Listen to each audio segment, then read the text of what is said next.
তুমি কি করছো জাহিদ? জাহিদ, কথার উত্তরও কি দেবে না? আসসালামু আলাইকুম ওয়া রাহমাতুল্লাহি ওয়া বারাকাতুহু। আসসালামু আলাইকুম ওয়া রাহমাতুল্লাহি ওয়া বারাকাতুহু।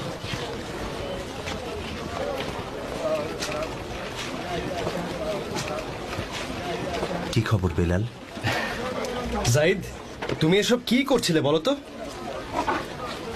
বলা ঠিক হবে না বেলাল। বলা ঠিক হবে না? তুমি কি ভাবছো আমি অন্যদের বলে বেড়াবো? আমাকে বলতে পারো, হয়তোবা এতে আমাদের দুজনের জন্য ভালো কিছু হতে পারে। তুমি গোপন রাখবে তো বেলাল? তোমাকে লাত আর উজ্জার কসম দিলাম। না লাত না উজ্জা, কোনোটাতেই আমার বিশ্বাস নেই বেলাল। বিশ্বাস নেই?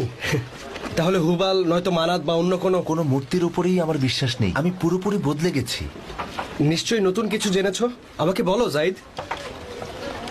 শুনো বেলাল, মহান আল্লাহ এক এবং অদ্বিতীয়, তার কোনো শরীক নেই।